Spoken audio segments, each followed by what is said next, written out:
Hello and welcome to Campaign Comrades, your favorite leftist gaming podcast. I am your host, Ben, and we've got the whole squad here. Mike, Matt, Andrew, how are you boys doing? Good. We got a little late night pod going. I got my snacks nearby to keep me up.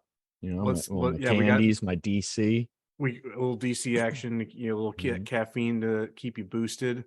Let's give a podcast happy birthday to Andrew. Say the reason why we're podcasting outside of our normal schedule is so he can go for his birthday trip. But happy birthday. Thank you. Happy birthday. Thank you, sirs.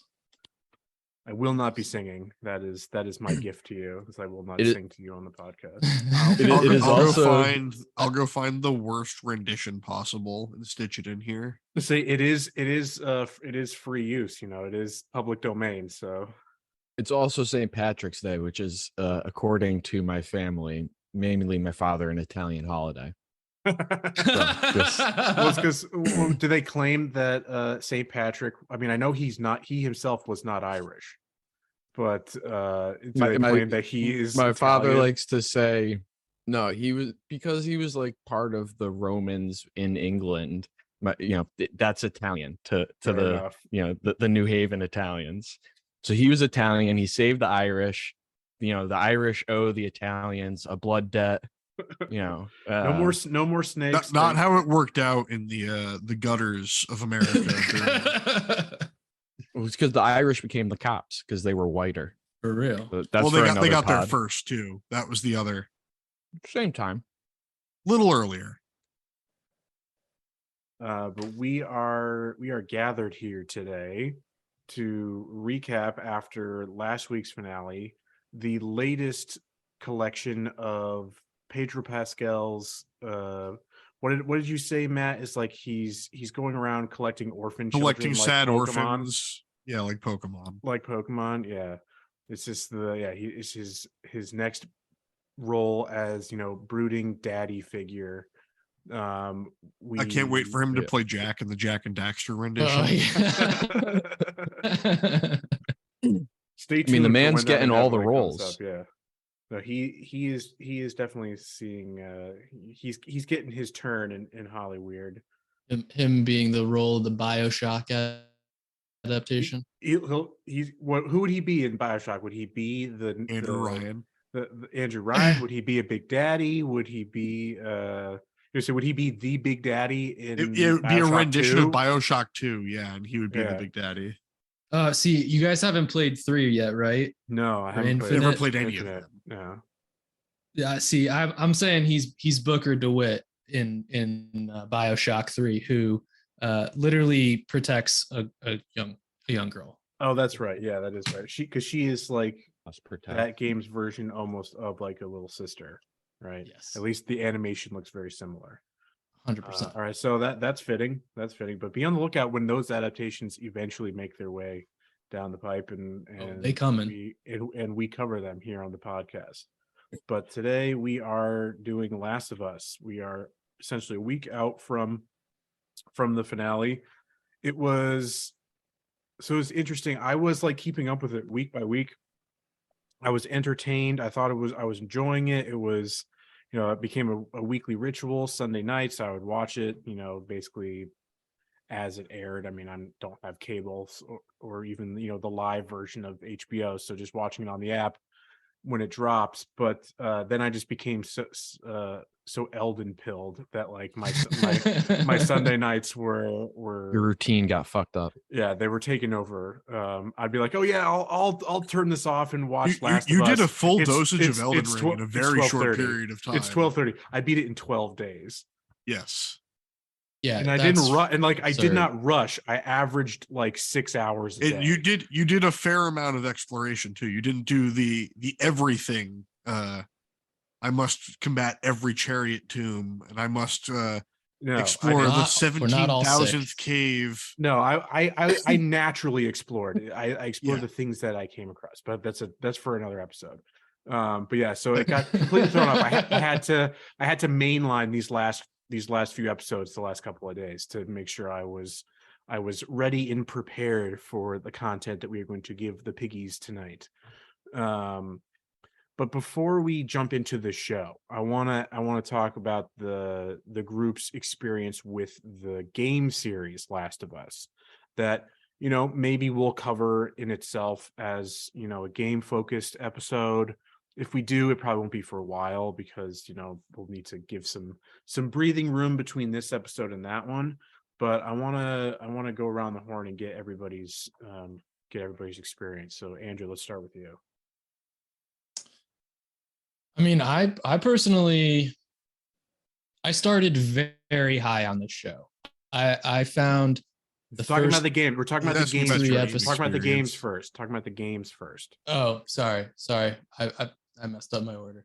My brain is scrambled. I'm leaving that in, by the way. Way too much. That's fine. That's fine. So yeah, no, the games. I played Last of Us on my PS3 when they released the like PlayStation. What is it? They're like game of the year releases they do. I mean, that's still in its original PlayStation hits. That's still in its original cycle, though. That's original Last of Us was in its PS3. Oh yes, sorry, I misspoke. I played on the PS4 with their release on that. Got it. I misspoke. So did you play the first remastered version? Yes, I guess I did. PS4 remaster. Yeah, so I played the first remaster, and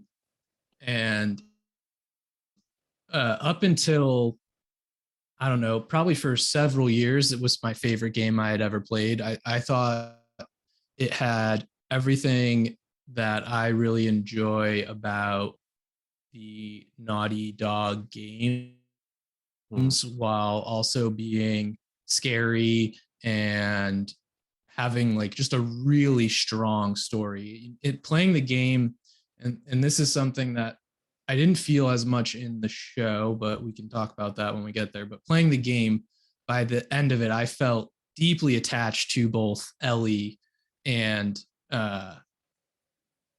Joel. Why am I blanking? And then you played the second game. And you became gamer. I have played some of the second game. I've probably put in like 5 hours, but I do plan on going back to it. But yeah, I really liked this game. I thought, as a fan of Uncharted, it had a lot of the fun gameplay that I enjoyed from that, while having it, in my mind, a little bit better story, more developed characters. And ultimately, I really love how the game ends. I thought it was a masterful ending, about, kind of what's important to who and why. And that gray area of, did Joel do what was right or not, is, I think, what left me feeling so good about it as a game overall. That's right, folks. Yeah, we're wading into and everybody else on the internet, who didn't play the games, wading into this debate 10 years later. And I've seen so many pieces, it's like, this shit is tame now, compared to the cursed discourse from Last of Us 2. So, For real. I'm ready for anything now. I think the primary thing to remember is it's a story about like two people and their relationship with each other and how it goes on this journey. It's not a savior story about ending the apocalypse. No, it's it's not the typical like, we're gonna save humanity story. It's not about that.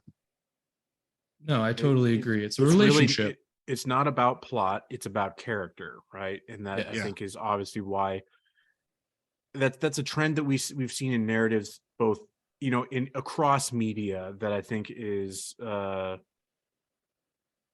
don't know. I would maybe have to dive into it a little bit more to see, is that a good thing? Is that a bad thing? I know it. I think it's a newer mode of storytelling that, if I'm gonna be honest, if I'm gonna put my tinfoil hat on, it's a product of like the kind of like the CIA funded Iowa writers Iowa Writers Workshop thing. It's the personal story, the getting away from more kind of socially interrogating the let's say interrogations of social realities through, examinations of larger plots. It's all about the focus on the individual. It's a hyper individualistic kind of mode of narrative. Learning that stuff about, again, that the Iowa Writers Caucus was partially funded by the CIA. Look it up, folks. I have those kind of negative feelings about that kind of narrative, but at the same time, you can't deny that it is, it draws you in, right? We as human beings relate to these are fictional humans, but we relate to people, not plot in that way. Right. And I think relating to the human experience, I think, is what makes Last of Us so good. And to your point, Ben, I don't want to jump in too much before we get to the show, but just so that we remember and circle back. I think that form of storytelling seems, to me at least, always to fall apart towards the end. And like the last few episodes seem to like fall off because you run out of development that you could do in that time. But something to circle back on. Yeah, we were talking about our experience with the game, so we should probably try to So yeah, who's at least next finish on that one? segment before we completely diverge into Who's next on that one? I'll take it next. My experience with the games started after watching the show with the PS5 remake, and I am having a very good time with it. I'm only about 10 hours in, so but Cat just knocked Matt's camera over. Yep. Hilarious. But keep sorry going. about Continue. No worries.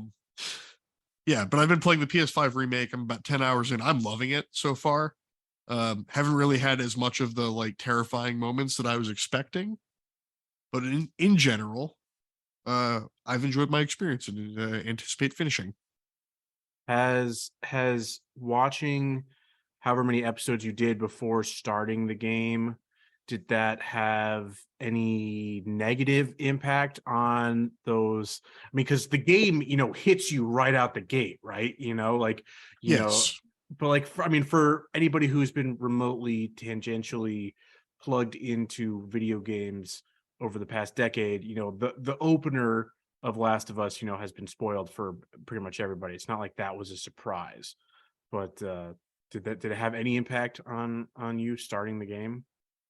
I mean, other than the fact that I knew story beats and where I was going, I was more looking for the actual points of difference and notes like that, because I was looking for where there was that slight difference in what was shown and what was actually done. I mean, it was kind of gives the feel of like watching a YouTube playthrough while you're playing the game, or like before you play the game, where you like kind of know what's happening before it happens. Other than the fact that I'm never prepared for 50 stalkers continuously appearing from behind columns. That is an enemy type that they do not introduce in the show. Good. Yeah, it's those are no fun because they don't show up on your listen mode thing. Yep. That's such a They're funny just little everywhere. divergence as well. Just the fact that like in the game you have we should see listen mode, but then in the show Joel is Can't deaf. hear. It's like half deaf. Yeah. So it's like that's the reason where's our accuracy? Where's his Witcher sense? Yeah, that's their excuse to not have to adapt that. It's like, oh no, we'll make him partially deaf. All right, Mike, how about you? My experience with the game is limited to watching my roommate in college, John, play, bits and pieces of it when he ran out and got the PS4 the day it dropped from a GameStop in the Bronx. And we carried it down a road, just, open carrying a PS4. This was after he got an Xbox and then returned it because he decided he wanted the PS4 instead. A true man of culture. Base. Yeah, a true man of culture. So I get we'll this is going to be good. I'm glad that we actually have a viewpoint of just approaching this pretty much as a Dumb television show.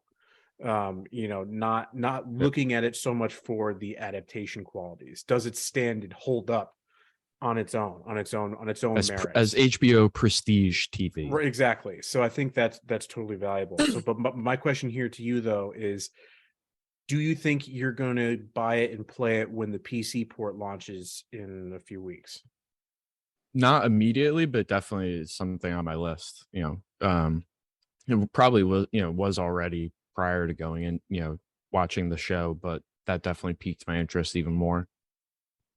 All right, so I will wrap up this section. So I had obviously been aware of the series, particularly I wasn't really tied in when all the drama from part 2 came around, but I remember, don't even know what that is. I remember when it happened. There's two main things that people are upset there's about. Spoiler one. There's spoiler one, and the other one is not a spoiler. It's just like they don't like that Ellie's gay. They don't like the gay representation. It's the game. They said it was woke, which exposed them for not having played the DLC of the first one. Right. It's also heavily implied even in the regular game. But like in the DLC, it is handed to you on a silver platter.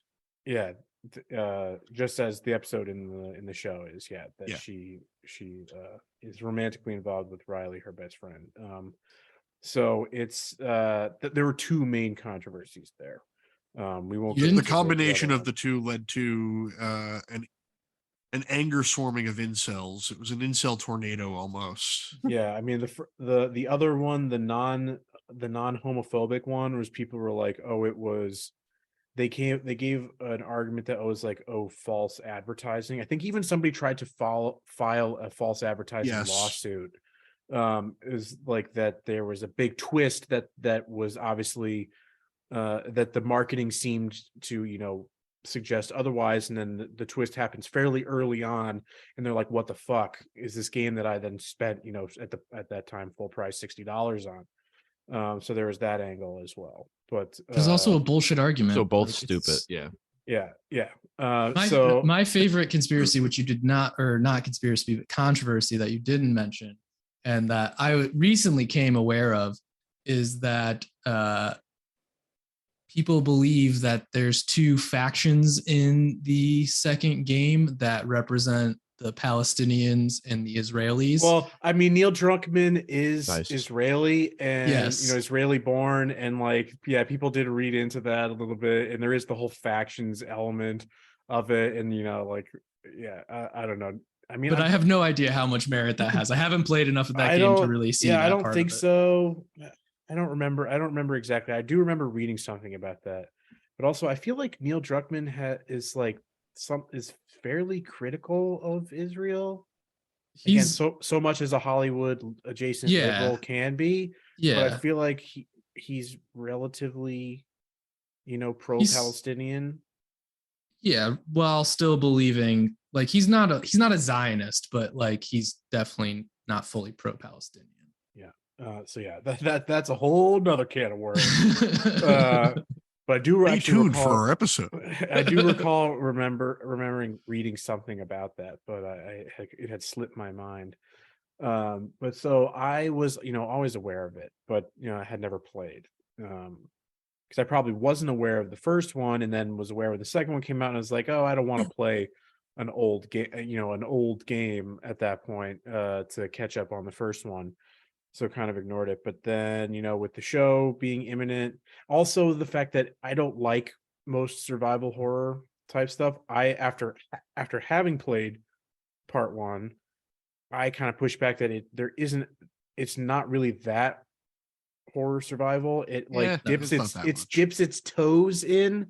Yeah. But it's there's really a couple not. spots. Same thing with the show. Yeah, the horror part.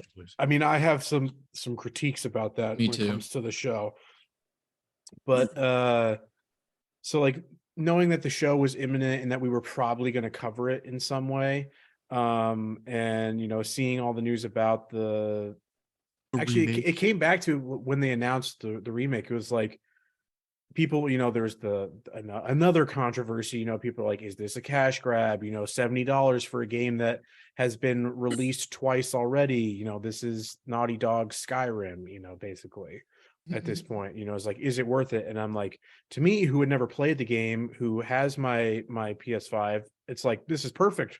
This is perfect for me. I'll pay the extra $10, to play this improved experience. And it's gorgeous. It's probably one of the prettiest games that has come out for the PS5.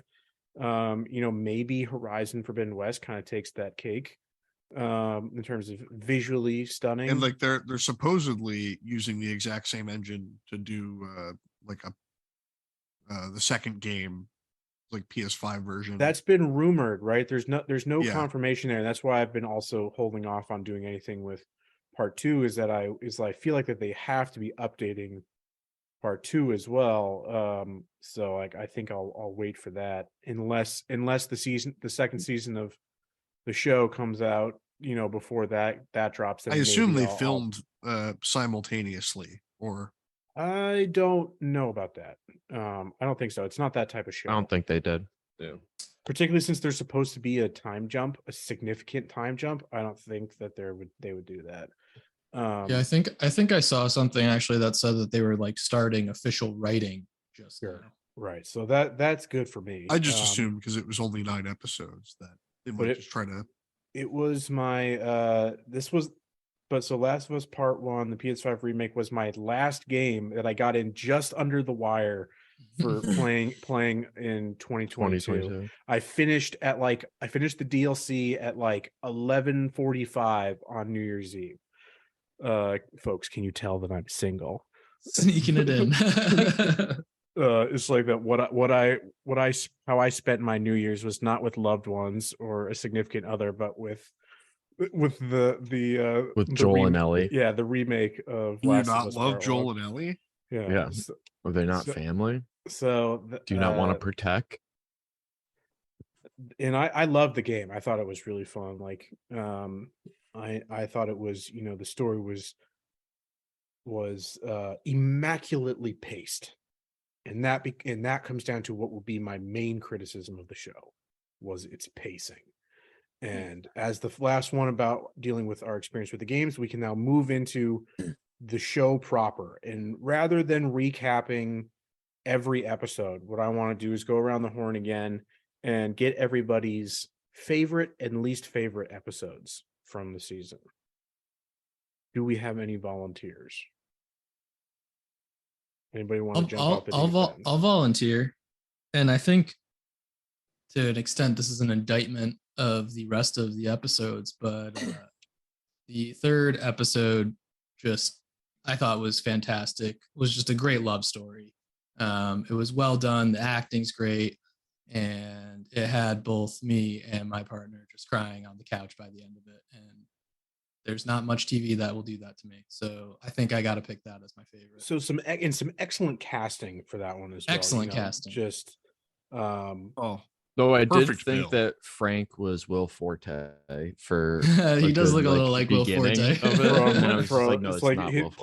Playing a more serious character from Last Man on Earth. Yeah, exactly. Love that show. But no, that was a great show. That actor was the I know him from the concierge from the first season of White Lotus, who was really good in that. Yeah.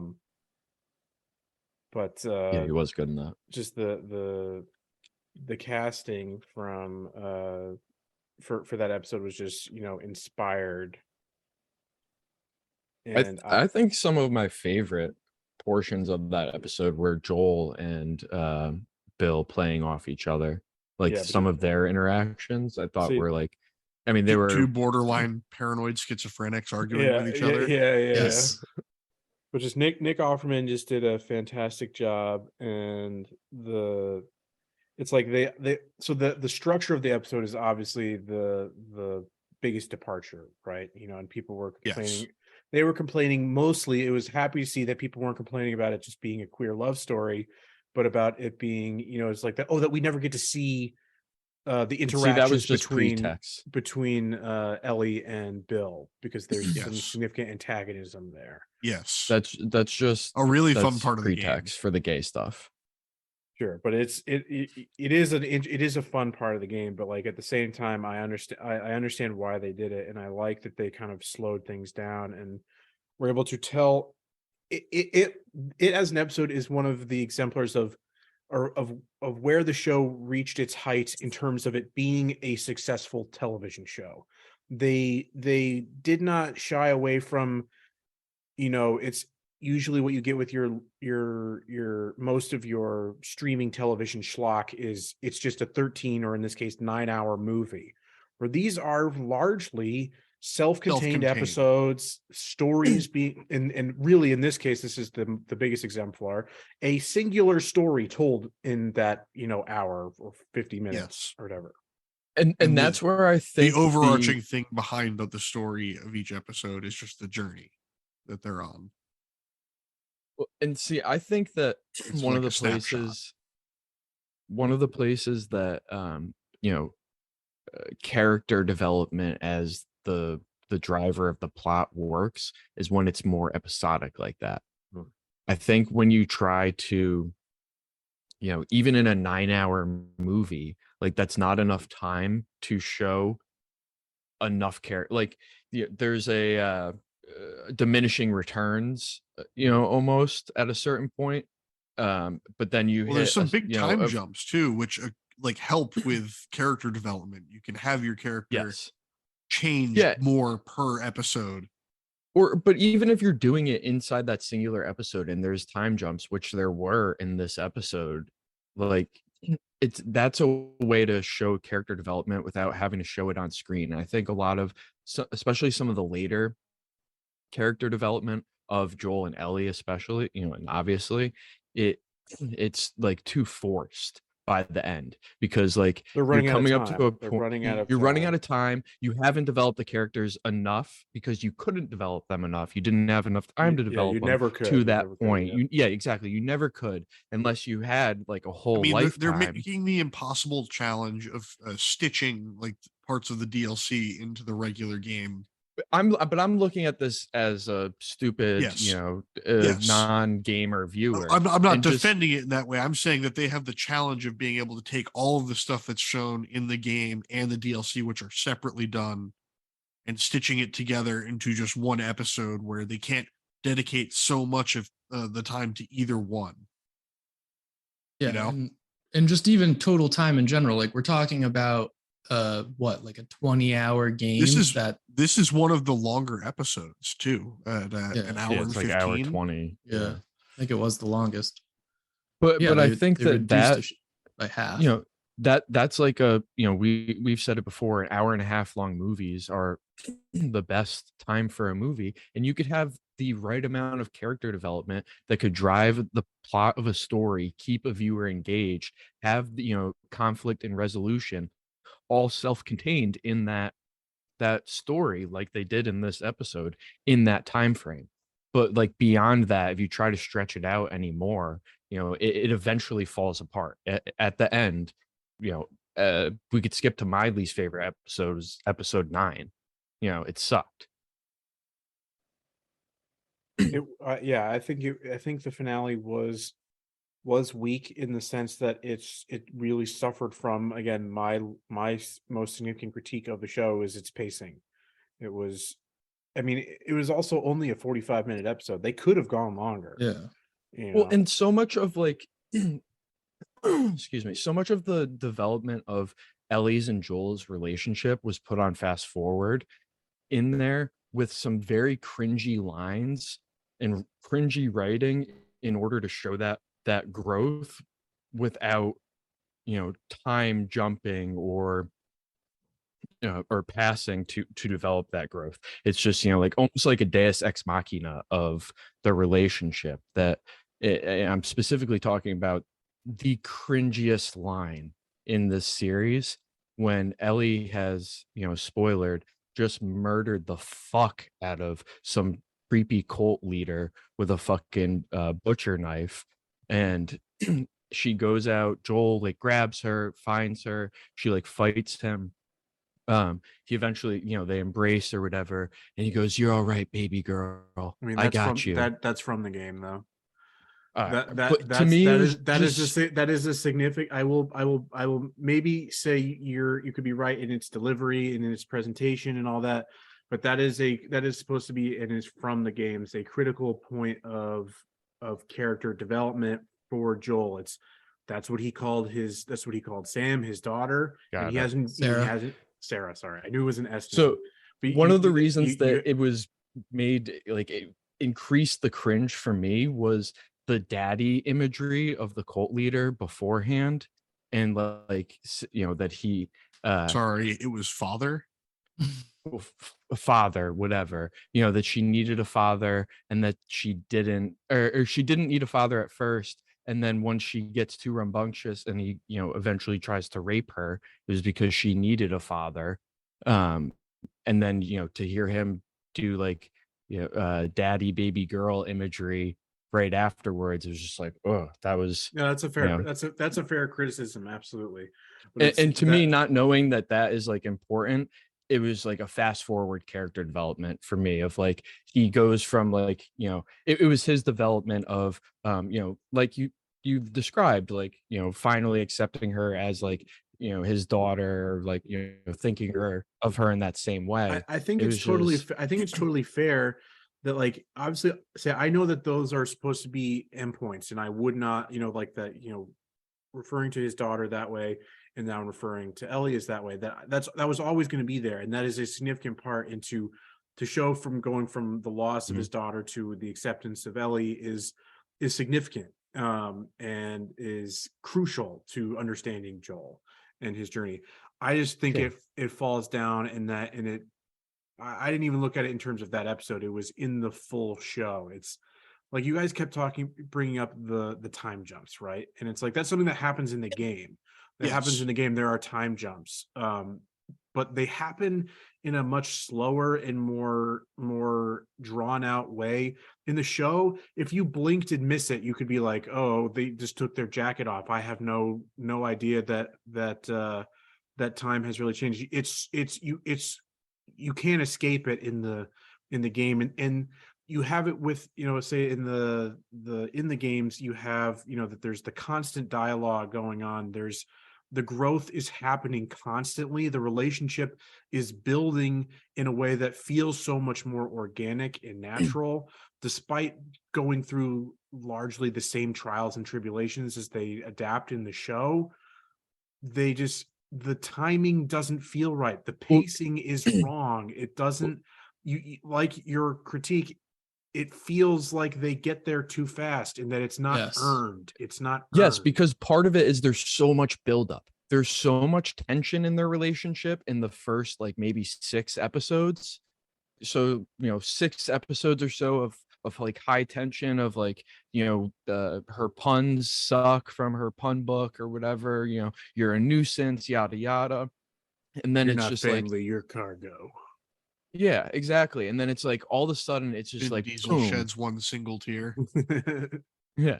And boom, all of a sudden, you're my daughter that I lost. And there's no in between. Like, there is no build up of I mean, they that did just murder a relationship. religious cannibal cult together, independently, but together. I think it's largely because of some of the decisions that they make in the middle of the show, that you lose a lot of, they choose to focus on things that I'll wait to get in further in specifics. They choose to focus on other individuals that are good for world building in some senses, and not and don't work for others. But it's, you lose track of Joel and Ellie, who is really should be the focus here. And to have that land, There's not exposition to connect the dots. you've made a sacrifice in the middle episodes where you're not focusing on them, that it kind of loses you a little bit. Well, and I think that's Sam and Henry, is a perfect example of that, in that, you're supposed to see the growth of Joel and Ellie's relationship through Sam and Henry, but there's not enough like juice there to connect it. I did see a behind the scenes thing where they were like, was it Craig Mazin, the other showrunner, not Neil Druckmann, was saying like he regretted cutting a bit of dialogue from one of the Sam and Henry episodes where Henry talks about like how he he still struggles and like it deals with regret and the pain of the choice that he made to the lives of the resistance leaders and supporters for his brother. And like yeah, he would still make that decision, and he like is there to protect his brother who is powerless in this situation. But like that still eats at him, and how that was to be a reflection of the final decision that Joel makes at the end. That he robs the world of a future so that he can have his future with this daughter that he has taken on. So I think that's significant. But Andrew, least favorite episode. I think fucked us up. No, you're good. I think my least favorite is the Sam and Henry episode. Probably it's that one, or there are two of them technically. Yes, you're right. The one where they actually, it's the 5th episode, Endure and Survive. Yeah. Where they actually try to like escape the city with Sam and Henry. And it just didn't, I don't know, that one just didn't do much for me. And then I also think that I'm kind of tied with that one and when and the episode with the cult. I really thought some of that was just not great. Unnecessary writing. Yeah. And just speaking to like what you guys were talking about is what I think part of this problem is, and that they really did need at least one more episode of just Joel and Ellie like traveling somewhere, like just going between two places, something like that. Refresh my memory. We didn't get the sewers at all, did we? No.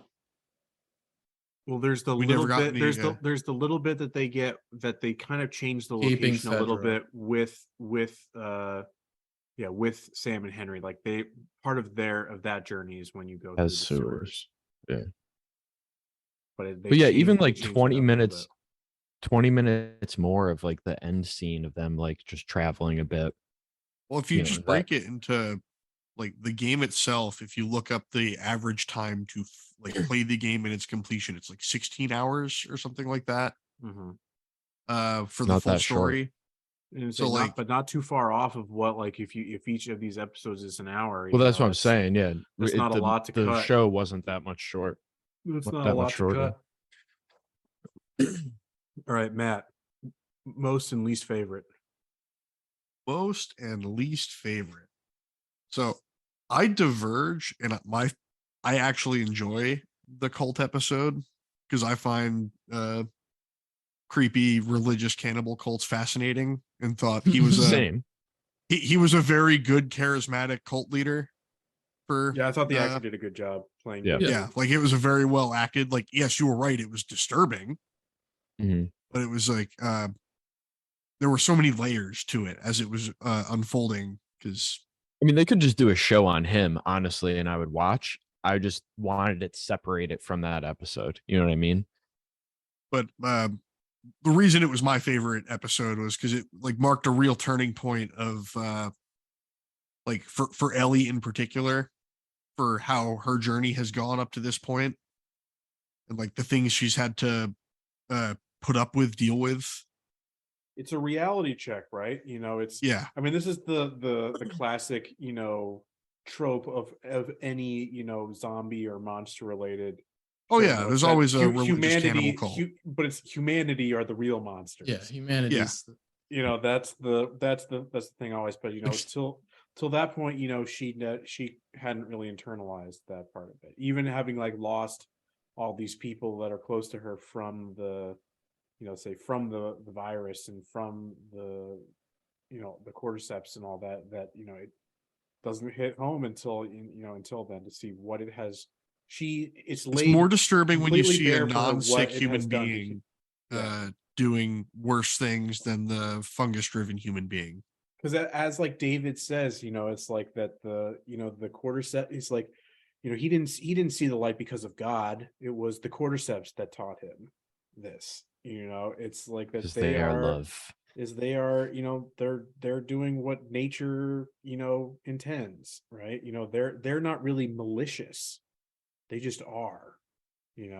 But for humanity that has the ability to reason and do all these things, that they're making a choice to live like this. I will say that, Matt, you bring up a good point.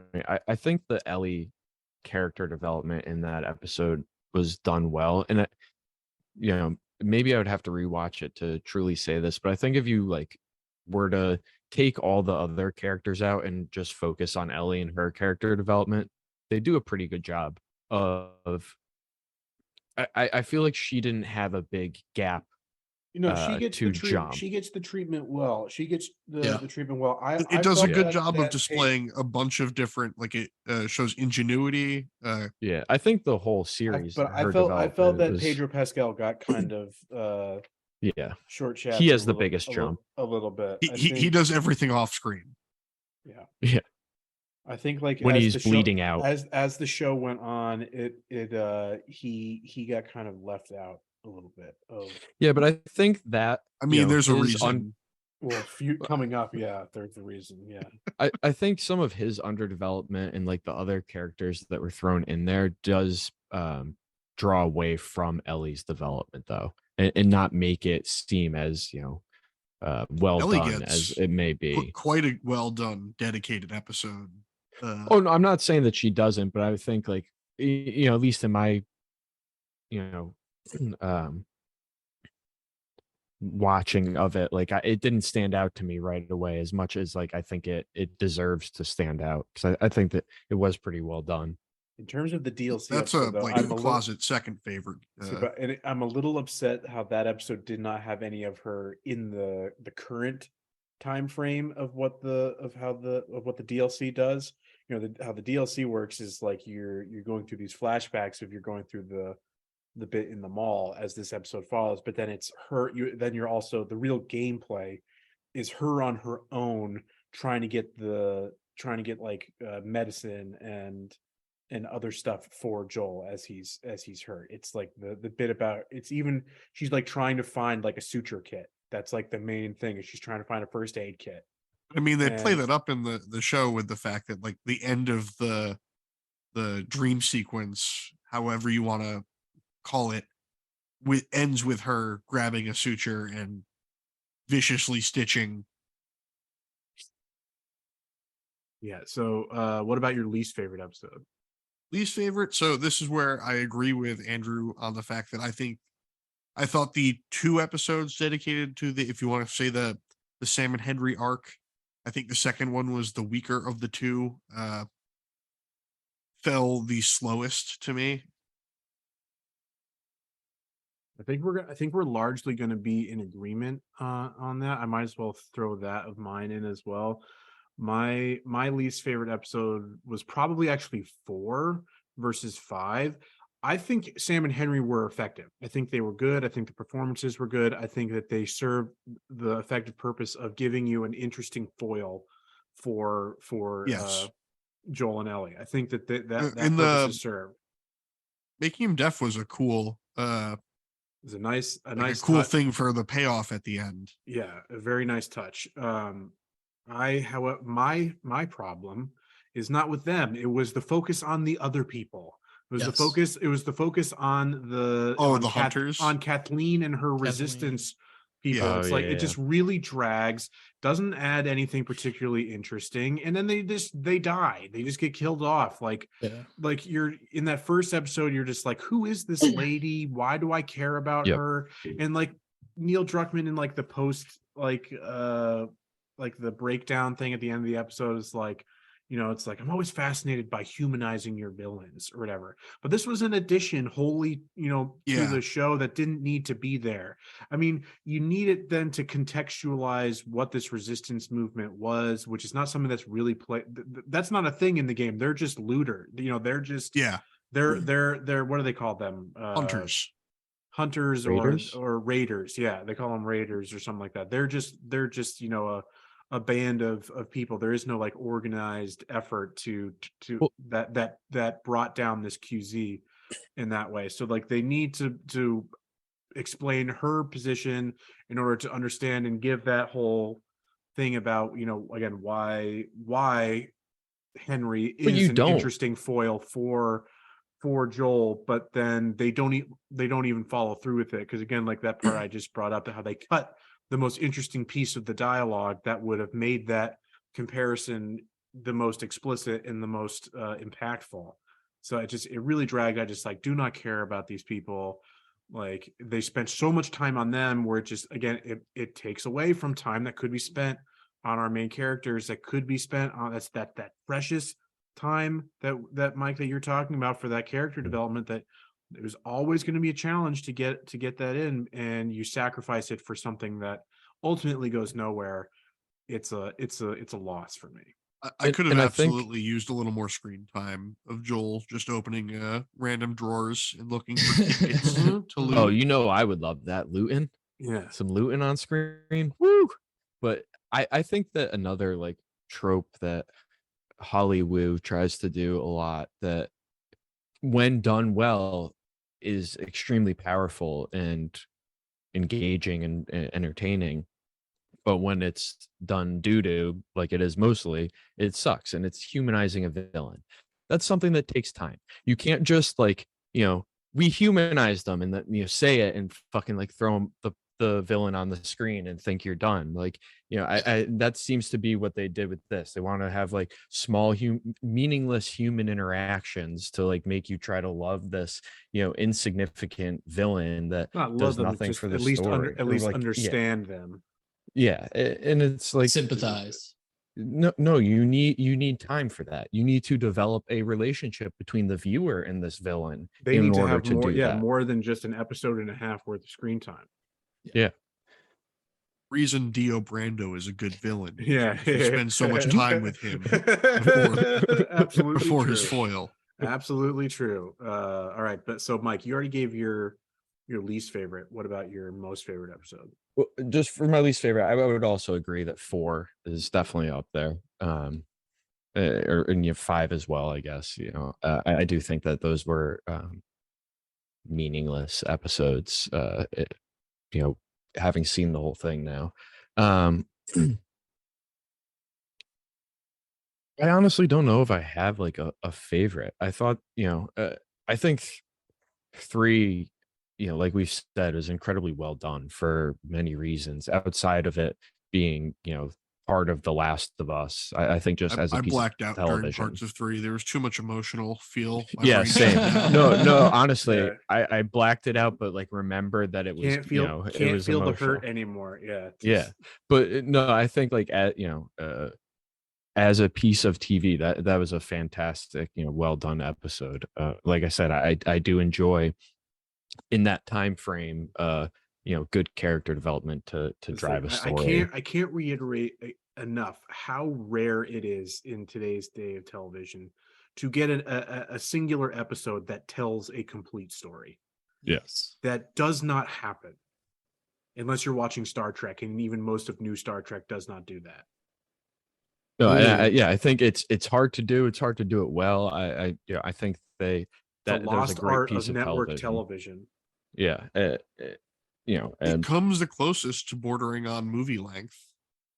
well, and that's what I'm saying. That like hour and 15, hour and a half is a good chunk of Good time amount of to time to tell tell a a story. complete story. Exactly, it is to keep the viewer engaged. To like, That's a good short story. Yes, and they fucking, I think they nailed it. They absolutely nailed it in that episode. Anybody who says that they woke washed, Bill by making him, gay in this, the game, He's gay in the game. He's gay in the game. The scene, yeah, He's been jerking off to gay pornos. Yeah, they changed all this, but yeah, the scene that in the car where they pull out of Bill's truck, the cummed together, play girl. That's from the game. That is directly from the game, so 100%. that is that's that was always canon, always has been. You give a note from Frank to Bill, he reacts. you pick it up because there's a trophy related to it. Yeah. But yeah, people who say that, again, just those are just reactionaries who haven't actually played the game and who don't, that's just what they do. That's how they get their jollies. And even besides, they weren't even mad about the right thing. Yeah. Like, we didn't get a scene of Bill and Joel pushing a truck down over to a hill while occasionally stopping to shoot clickers that conveniently wait time intervals. Yeah. I mean, the other thing is, in the game, there's the letter from what's his name? Frank. From Frank to Bill. Like, you're supposed to make me believe these two are just heterosexual life partners in the apocalypse, and the one guy got like fed up with the other. Like, no, clearly they had a relationship. Like, come on, let's unpack something real quick. Fucking, and Reaming. Maybe these people who are reading it that way. Fucking. Maybe the people who are reading it that way and are like, "Oh my God, how could it possibly be that?" are deep down realizing that they too want to, live in a bunker in the apocalypse with their best friend, and are coming to terms with what those feelings might actually mean. Totally jerk off with your bros, non-gay way. Yeah. No. So yeah, I mean, like, I think it goes without saying that 3 like stands as like just one of the top episodes. The only reason it's not my favorite episode is because I think we get more Ellie development in. We don't get her and Joel. I mean, Joel is in some of the flashbacks, but we don't get her until the very end of that episode. So you don't really get anything there. But it does so much. It does so much for world building, though. That episode. Mm-hmm. Yeah, the T scene is great. Where he's just got the pistol. Where Bill's just got the pistol trained on Joel the whole time. All right, So I mean, that one is like stands above and beyond as its own kind of thing. But for me, I think I may surprise you guys. My favorite episode was the first episode. And it is a good first episode. I think a lot of it has to do with, it was to a slightly lesser degree as well, but was the best in terms of adaptation. It made changes and expansions when it needed it, when it was called for. It, like, the whole bit of lingering with the daughter in that first, really focusing on there. That was a brilliant move. That was so important for then what it does for Joel. Like the subtle things of like the old lady's house before the big bad actually happens, and like the subtleties that it's already like taking place. And exactly. And but like, I do want to add one thing about that, because the first episode was actually my second favorite. Like, I think if you want to ignore the standalone, that would be my favorite. Because I think the first episode does the best job of actually making the viewer feel tension and scared. Like, there's no the cannibal's kind of scary, but like that first episode has some real, like, says the man not trapped in the cannibal cage. Yeah, I mean, fair enough.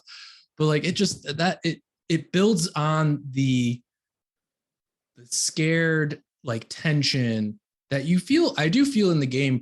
The world is ending. Well. The world is ending. And like, with the addition of the plane falling out of the sky. Yes, is just such a clear, like, it's not something that you would have even necessarily thought of. Like, if the world were to end in that kind of catastrophic way, how that would happen. That's a reality. Is like shit would just be falling from the sky everywhere. Like, it's like, how how many planes are in the air at any one time? Oh my God. No, the tension was definitely high in that episode, and I will say, having never played the game, coming into this, I expected more horror.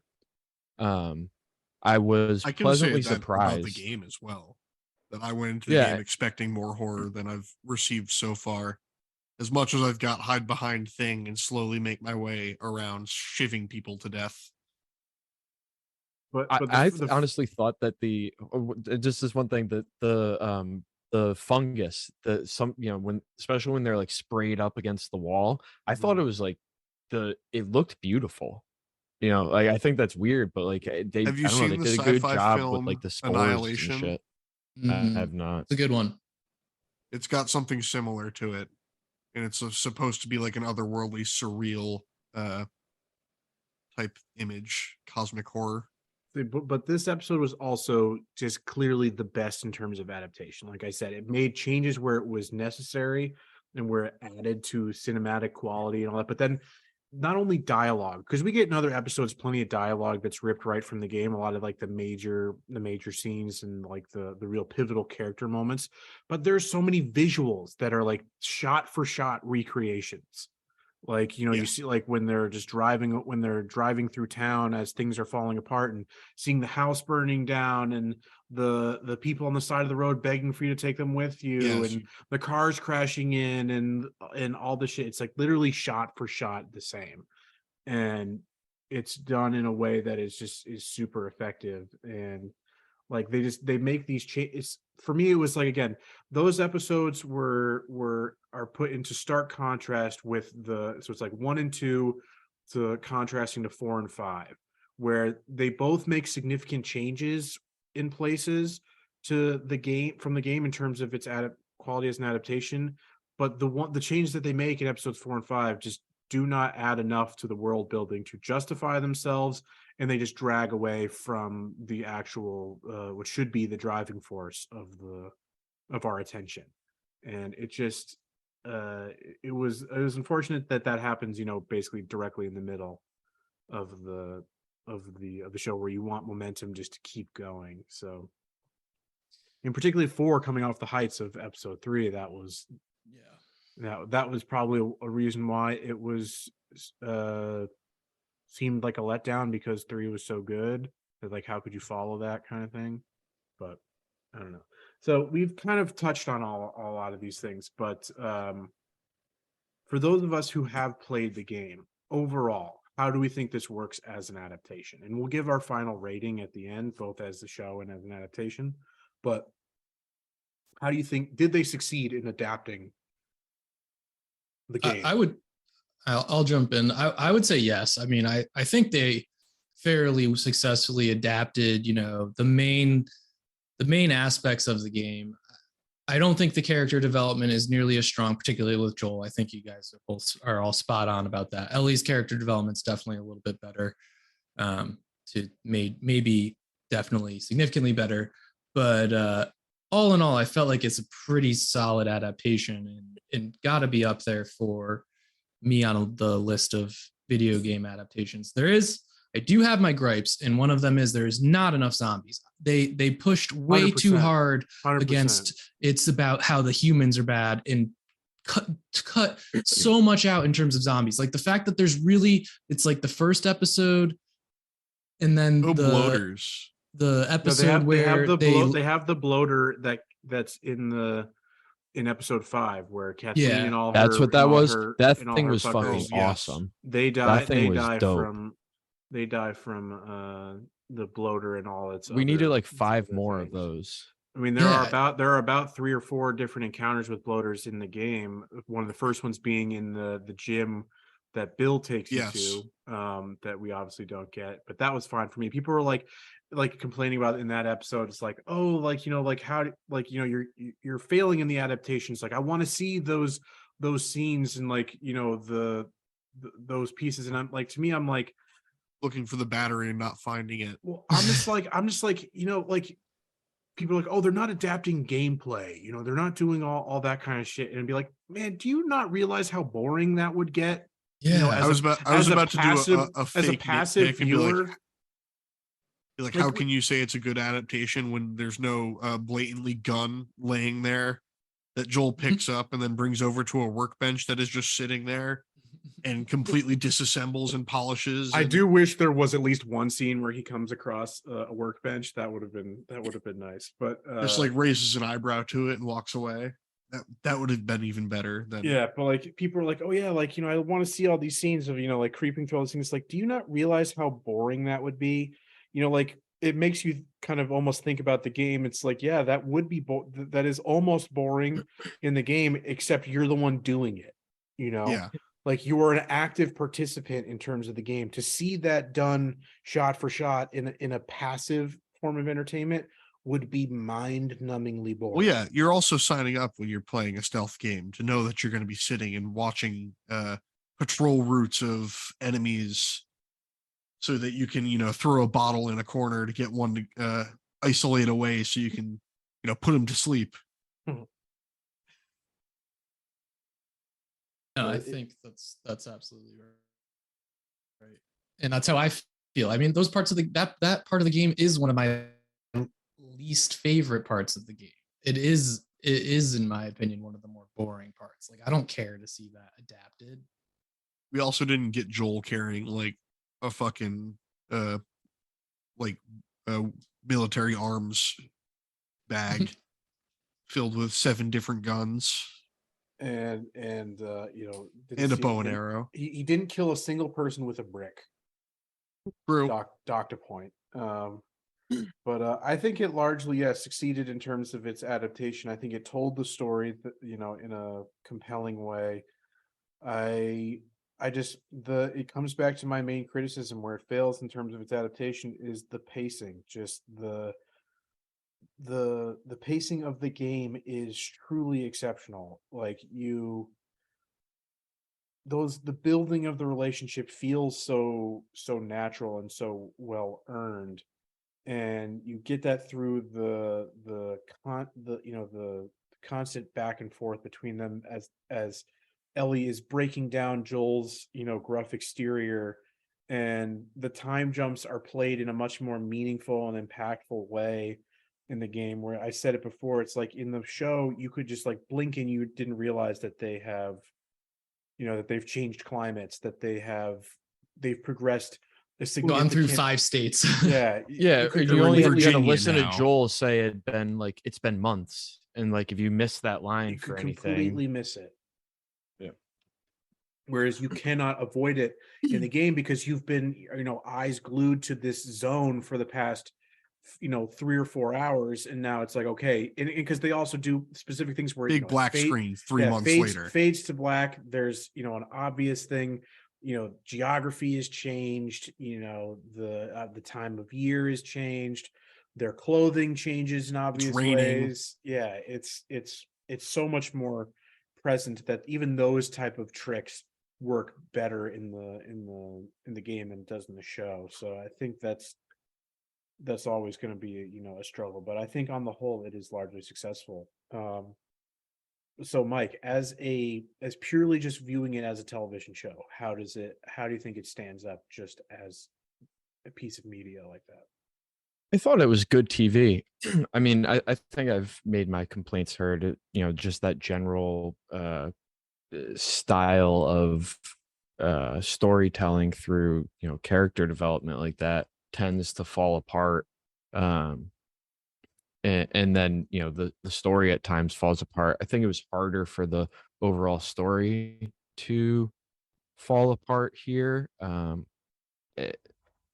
I think that Game of Thrones was a huge example of like trying to use character development to drive a story that worked in its original medium, the books, the games here for Last of Us, that just falls apart when HBO does a show, and they do a really good job at adapting the beginning, and then by the end it's like that meme of the perfectly drawn horse, and by the end season season whatever.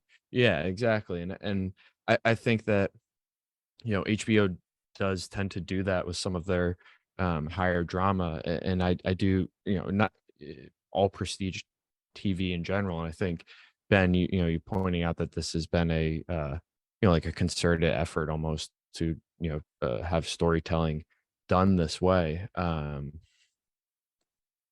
so I think they do a really good job of engaging you in the front end and then having it kind of tail off, but the media hype around it kind of tricking your brain that you have to watch it. It's going to be good. You're going to have FOMO if you miss out.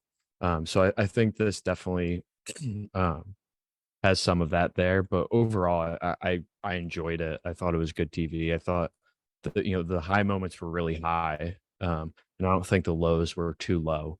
And like we said, episode 3 was just a masterpiece. I do feel like that my viewing of it is undoubtedly colored by the experience of playing the game. I feel like it's weird. I guess it goes both ways, right? In a lot of ways, I think I'm more forgiving in certain circumstances, and think like, wow, this is so good. They're doing such a good job of, translating the story from the game here. But then, like the criticisms that I have of, okay, the story was told better in its original form. Like this is a poor man's imitation. So that's it's complicated. Any adaptation like this is going to be tricky. You just had the same criticisms that people usually give to book movie / shows. Yeah. So it's interesting. That just means video games equal books now. Hell yeah. All right. So Transitive property. Before we get to our final ratings, I want to take you guys through what like my central theses on what the show's politics are. Again, as much as any piece of liberal Hollywood media can espouse leftist ideals, I think this goes pretty far to the left in a lot of ways that I've seen.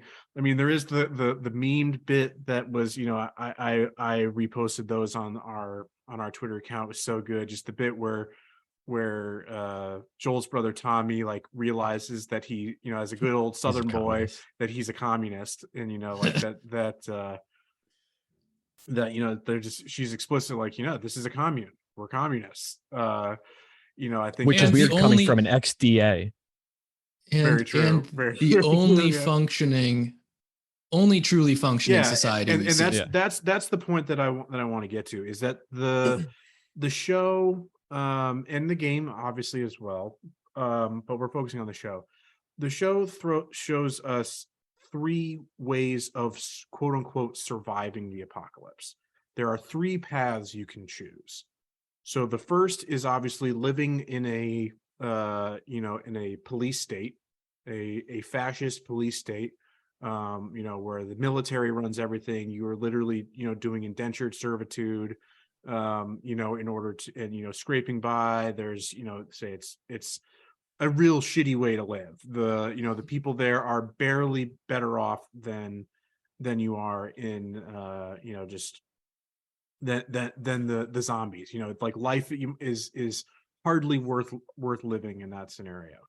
Then you get the kind of the middle ground, but it's more clear in the game. But then you get like the libertarian isolationist fantasy you get with Bill. Yes. And how he's doing pretty well for himself. He's doing pretty well technically. And the show elides this more because but I think this is what makes the point. In the game, Bill is incredible. He's miserable. He is unhappy. He is miserable. It is also no way to live. If you actually look at, he's running out of food supplies. He is, he's holed up. He's all by himself, and he's slowly going crazy. Like he is truly a paranoid schizophrenic in the game. Yes. But then he's also alive. Yeah, but then in the show, you get the slight difference, which is what bridges the gap to the final, which is the point that they make, is that that communism is the only way that you can actually, say, survive the post-apocalypse that is brought upon by the folly of capitalism. And thrive. Yeah, but that basically that he's only able to live a fulfilled way by exposing himself to love. That's opening himself up and accepting vulnerability to others is the only way to survive, is the only way to thrive. And so then that then brings us to the third way that they show is the actual way to live and to rebuild any sense of society from this post-apocalypse, and it is communism. And so people are like, oh, but then you have like the group that represented by David and the cannibals and all that. How are they Well, yes, similar the from religious extremist cannibal cult? Say they are demagoguery. they're a hierarchy. They are a strict hierarchy. David is at the top. He is the leader, as he always says. You know, He's like father. he is father. So like it is nowhere near the same. Whereas I forget There's a council. The character's name is, but yeah, it's like it is a rotating, democratically elected, community shared. Say power is diffused amongst the people. Communal Who ownership had that? of land and property, and all that, and it both in the game and the show. This community is the only bastion of peace and prosperity and anything that you will ever find in this in this world. That's my spiel. And by far it's the only place that you would ever want to potentially live in of all of the others that you're shown. You know, had a similar rotating council like that. Medieval Renaissance Florence, and then it became a duchy. Those goddamn Medicis. Yeah, fucking Medicis. God damn it, bastards. But yeah, that's my spiel. That this, that basically that they're like, yeah, it's communism, brothers. That's the only way. I wish that they harped on it a little more, or like had. I mean, they did do a little bit of backtracking with, I think it was after the fact where Ellie's asking Joel, like, what was it like, beforehand, and he's basically like, there were two types of people: those who wanted a few people to own everything, and those who wanted nobody to own anything. Yeah, they fell into the right-wing trap of communism is a poverty cult. Yeah, so it's like, well, where were you? It's like, oh, I didn't subscribe to any of that bullshit. I was just a contractor. I just did my job. Yeah. Till the Mexicans took it from me. Which is funny because Pedro Pascal is himself. I believe he is Mexican. I think he's Chilean. Is he? Yeah, I think he's Chilean too, and that's why he has good politics. Yeah, you're right. Chilean born. Yeah. Yeah, it's all south of the border. For some reason I confuse him and Diego Luna a bunch of times. No, you were just doing a racism. Yeah. It's all right. All the Mexicans, they all didn't the look same to me. Jose, Jesus, they're all the same. So that's my spiel. All right. Time for our rankings. If you got to give it a number 1 out of 10, going to only a single decimal point if you must. Yes, a single decimal point, and it's 2 separate rankings, if I'm not mistaken. Yes. Adaptation and show. Do we have the others written down? I mean, they're saved in posterity in the recording, but no. I know they're going to be lower than what we land on for this, so. We've only done it for Doom, and then we retroactively did it for Uncharted in the Doom episode. Yeah. I'll start us off for this one. Start with as a show. Then well, I can't really do adaptation. That's true. So I'm just gonna only do the show. You can vote NA. Yeah, I'll vote present on the game adaptation, but on a show, I'm between like I'm gonna go 8.5. I enjoyed the time that I watched it. It's something that I think I could watch again. And say we'll go around the horn doing the one version, then the X. That way I can actually keep track of them and come up with our average. Okay. So who's next?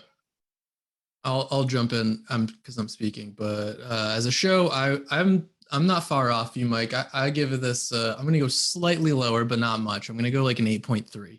An 8.0 doesn't feel right to me, and an 8.5 doesn't feel quite right either. So I'm going to find the middle ground. Is this my heel moment? 7.7. Okay. I think that's fair. I think it's a serviceable show with high points and low points that, due to pacing problems, has a forgettable middle section. Mm-hmm. I'm going to be right along in those comments, basically right out of my mouth, but I'm going to give it a 7.9. I do not think it hits the heights of an 8. But it's better than most shit that I've watched recently. Yeah. So I think Yeah. it does. That's what got me the surpass heights of an 8.5. 8, but I think its bottoms fall into the 6, which right. If you're taking it as That's a fair. full complete, I've been watching a thing. lot of Jersey Shore, so my God, brain's broken. And invalidate your tainted. vote.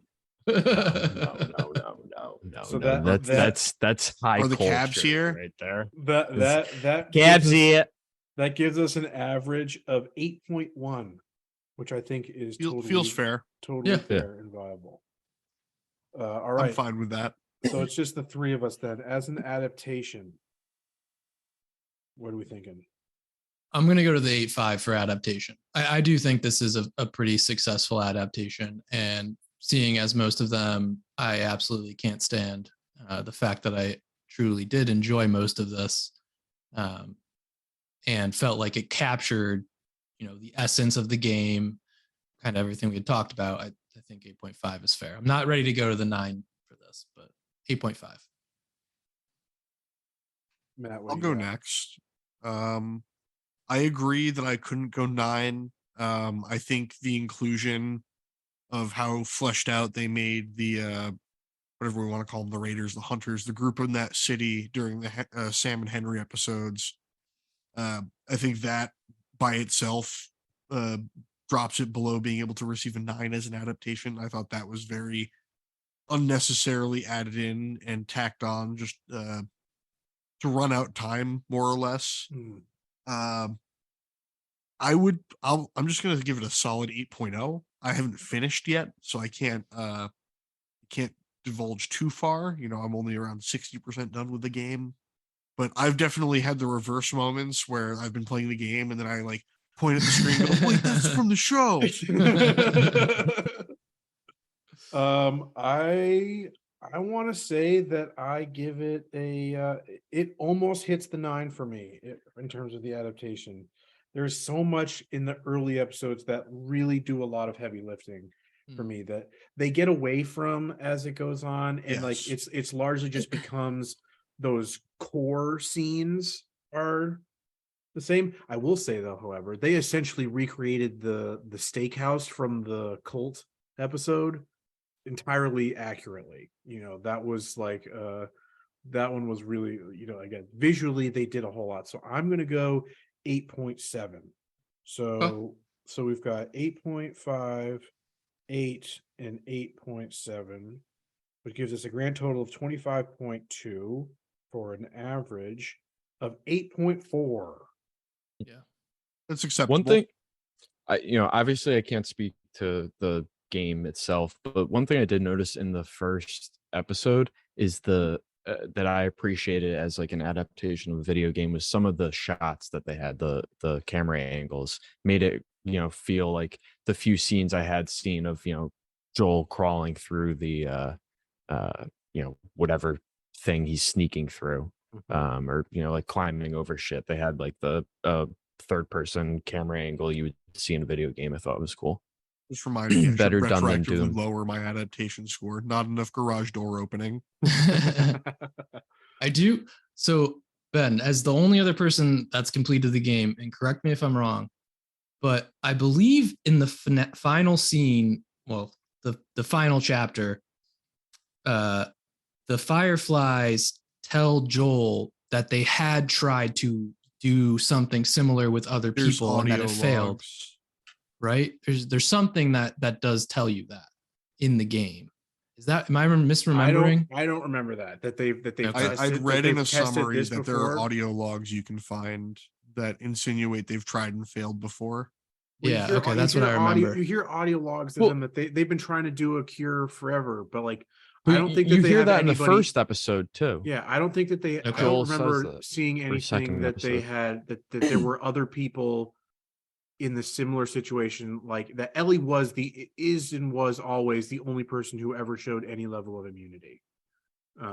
So I think the other ones were on regularly infected people, but it's still. Yeah, so that it's not the same, and it does not count. But like, all right, so but that's final thoughts though. We'll say we don't need to debate it, but just to throw our hats in the ring. Was Joel right or wrong? Yes, he was right. I'm totally on board with Joel's decision. Well, see, for me, it's Joel's wrong. It's always wrong. He's doomed the world. It's whatever. But that's what makes the story beautiful. That's what makes it human. Humans rarely do the right thing. Almost never. And he did the right thing. Like, it's a selfish decision, but he does the right thing for himself. And it's the reality that, like, obviously he's doomed the world. Ellie wouldn't want him to do it. It's a selfish decision. He made the choice for her. So it's like, no, I think it's always that he's wrong, and that it's pretty clear that he is wrong. And he, I think, is condemned for it. He is a bad man. He always has been. So basically, he always has been. He's not a good guy. He is not a good guy, and his future is doomed because of it. There just one more thing to point out. There was another they didn't do a good job of really connecting it, but at this point that he made the decision for her in the end, there is that moment where they're leaving the communist commune, and he gives her the choice. He says to her, like, you should have the choice who you go with. She immediately chooses to go with Joel instead of Tommy. So letting her have the choice there, but then ultimately taking that choice away from her. I mean, that is not a real choice at the end, though. It's like, that is effectively a scripted thing. Well, yeah, but like that, yeah, it's just not how the game even plays. The Tommy thing. Yeah. So, quick thing: did you guys note the special cameos throughout the season? Yes, absolutely. Ashley Johnson was the mother. So Ashley Johnson was the mother. Why am I blanking? Troy Baker was the right-hand man of David. Yep.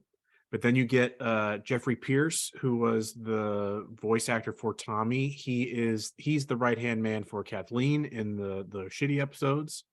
Oh, I missed that one. The dude with the long hair. Jeffrey Pierce, you mean Speedy? No. And then this one is like a blink and you'll miss it type of thing. But Laura Bailey was one of the nurses in that final scene. Oh, that's fun. From like Critical Role. Yeah, I mean, yes, she's also. So is Abby. Ashley Johnson, but yeah, she voices Abby in the sequel. They're both. I mean, everyone on Critical Role are prolific voice actors. Yes, but she's in particular Ashley Johnson and Laura Bailey are in everything. Yeah, probably the most prolific. So yeah. Well, Matt Mercer's also my everything. Okay. I didn't get to throw my hat in the ring on my feelings on the last episode, but what you had said regarding, like, no, it's not the right choice, but like people aren't perfect, reminded me of a quote that I've always enjoyed from a great documentary known as Men in Black, where I only have memories of Men in Black too. Tommy Lee Jones is sitting there and he says, a person is smart. People are dumb, panicky, dangerous animals, and you know it. Yep.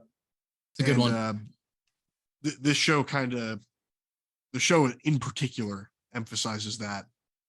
I think Joel did make a selfish decision, but it's a decision that in the moment, if you put yourself in those shoes, is almost impossible not to make. Right. Yeah. As I say, like, because even in his position, if he fails, at least he tried. Yeah. I think that is a good place to end it. This was a good one. I'm excited to see what they do for season 2, and oh man, I'm so excited for the Discord. I'm so excited. I'm not going to be able to handle it. I'm going to have to internet purge while it's airing. It's going to be so fun. The internet is going to be such a great place to be when that happens. So stay tuned for when that eventually drops. That will be a fun one. But till then, you can catch us live at twitch.tv/campaign comrades. If you want to join the discussion, it's the best way to do it. We would really appreciate your support. Keep your eyes peeled to the YouTube channel. I'm almost done editing our first long form YouTube video coming out. It'll happen obviously before the podcast is released, but doing some streaming on YouTube as well. Mike is doing a Pokemon release stream. You're listening to this on launch. It happened yesterday. Pokemon giveaway. Yeah, you missed. If you know a friend with a time machine, you can go back for it. Yeah, but maybe there'll be more in the future. So watch this space, as they say. Hit those bells, hit those subscribe buttons, do all the things. If you're listening on Apple, leave us a review. Yeah, we love you very much. We will see you in the future. Good night and good gaming to you. Bye bye.